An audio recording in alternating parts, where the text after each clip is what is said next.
Hello everyone, welcome to my YouTube channel. तो आज हम पैथोमा के चैप्टर नंबर 12 को स्टार्ट कर रहे हैं, जिसका नाम है kidney and urinary tract pathology. तो इस चैप्टर में हम किडनी और यूरिनरी ट्रैक्ट की पैथोलॉजी को पढ़ेंगे। तो स्टार्ट करते हैं। तो सबसे पहले हमारे पास टॉपिक है कंजेनाइटल पैथोलॉजीज ऑफ किडनी। तो इसमें हम वो पैथोलॉजीज पढ़ेंगे जो मतलब एट बर्थ प्रेजेंट होती हैं। जैसे ही बच्चे की बर्थ होती है तो उसमें ये बीमारियां प्रेजेंट होती हैं। तो सबसे पहले हमारे पास हॉर्स शू किडनी। तो हॉर्स शू किडनी क्या है हमारे पास? Conjoined kidney is usually connected at the lower pole. Figure 12.1 most common congenital renal anomaly. तो horseshoe किडनी क्या है? इसमें हमारे पास जो है वो दोनों किडनीज जो है वो conjoined होती हैं, मतलब लोअर पोल पे दोनों किडनीज कनेक्टेड होती हैं। मैं आपको इसकी फिगर 12.1 दिखाती हूँ। तो ये हमारे पास फिगर 12.1 है। इसमें ये आप देख सकते हैं, ये एक किडनी है, ये दूसरी किडनी है और ये दोनों किडनीज हमारे पास लोअर पोल से कनेक्टेड हैं। तो ये क्या है हमारे पास? एक हॉर्स शू शेप हो गई। हॉर्स शू किडनी जो है वो हमारे पास most common congenital renal anomaly है। Kidney is abnormally located in the lower abdomen. Horseshoe kidney gets caught on the inferior mesenteric artery route during its ascent from the pelvis to the abdomen. तो horseshoe kidney में क्या होता है कि हमारे पास जो kidney है वो abnormally lower abdomen में located होती है। तो नॉर्मली हमारे पास क्या होता है कि जो किडनी है वो हमारे पास पेल्विस में होती है, मतलब लोअर एब्डोमेन में होती है, फिर वहाँ से वो असेंड करके अपर एब्डोमेन में आती है। लेकिन इसमें क्या होता है कि हमारे पास जो किडनी है वो एब्नॉर्मली लोअर एब्डोमेन में ही लोकेटेड होती है। वो क्यों होती है हमारे पास?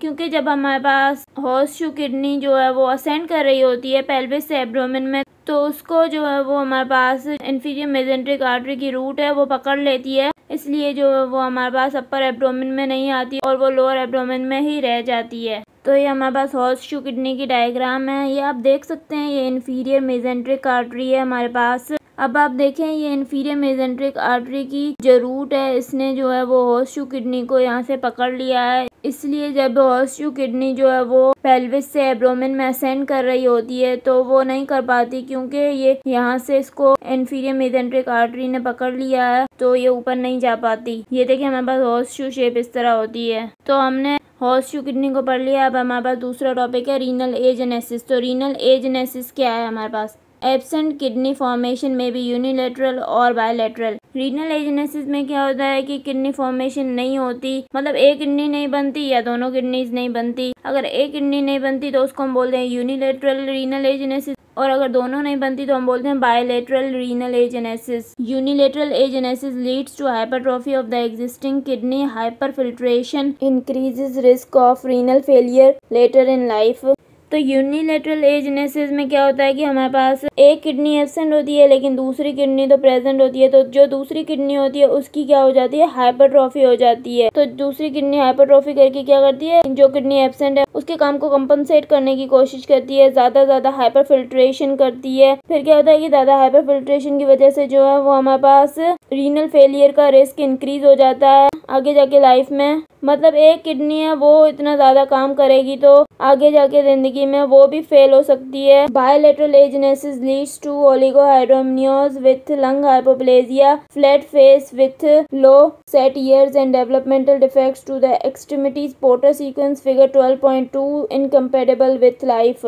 बायलेटरल एजेनेसिस में क्या है कि दोनों किडनीज प्रेजेंट नहीं होती। अब किडनीज का काम क्या होता है कि हमारे पास जो है वो यूरिन को एक्सक्रीट करवाना। तो क्या होगा कि जब यूरिन बेबी का एक्सक्रीट नहीं होगा तो ओलिगोहाइड्रोमनियोज हो जाएगा, क्योंकि हमारे पास जो एमनियोटिक फ्लूइड है वो ज्यादातर बेबी के यूरिन से बनता है। अब ओलिगोहाइड्रोमनियोज हो गया और क्या होगा हमारे पास उस बेबी में लंग हाइपोप्लेजिया हो जाएगा, उसका फ्लैट फेस हो जाएगा और लो सेट ईयर्स होंगे, और जो है एक्सट्रीमिटीज जो हैं वो भी सही से नहीं बनेंगी, उनमें भी डेवलपमेंटल डिफेक्ट्स होंगे। मतलब इसको हम बोलते हैं फिर पोर्टर सीक्वेंस। फिगर 12.2 मैं आपको दिखाती हूँ।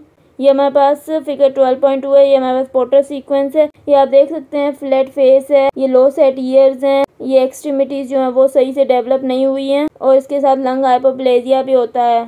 तो फिर बायलेटरल रीनल एजेनेसिस जो है वो इसमें जो बेबी पैदा होता है वो इनकम्पेटेबल विथ लाइफ होता है, वो ज्यादा दिन तक जिंदा नहीं रहता, उसकी डेथ हो जाती है। मैं आपको रीनल एजेनेसिस की डायग्राम दिखाती हूँ। तो ये हमारे पास रीनल एजेनेसिस की डायग्राम है। रीनल एजेनेसिस का मतलब क्या है कि किडनीज डोंट फॉर्म, किडनीज बनती नहीं है। अब यूनिलेटरल रीनल एजेनेसिस होती है और बायलेटरल रीनल एजेनेसिस होती है। यूनिलेटरल में क्या होता है कि हमारे पास एक किडनी नहीं बनती और बायलेटरल में क्या है, दोनों किडनीज नहीं बनी हुई। तो ये हमारे पास पोर्टर सीक्वेंस की डायग्राम है। इसमें क्या होता है कि हमारे पास बायलेटरल रीनल एजेनेसिस की वजह से क्या होता है कि अब किडनीज नहीं है, मतलब बायलेटरल रीनल एजेनेसिस है, दोनों किडनीज प्रेजेंट नहीं है, तो क्या होगा कि यूरिन नहीं बनेगा, यूरिन एक्सक्रीट नहीं होगा, रिड्यूस फीटल यूरिन एक्सक्रीशन होगी। उसकी वजह से क्या होगा कि एमनियोटिक फ्लूइड नहीं बनेगा, कम बनेगा, ओलिगोहाइड्रोमनियोज हो जाएगा। ओलिगोहाइड्रोमनियोज की वजह से क्या होगा कि फीटस की कंप्रेशन हो जाएगी। जब कंप्रेशन होगी फीटस की तो क्या होगा, उसका फेस फ्लैट हो जाएगा,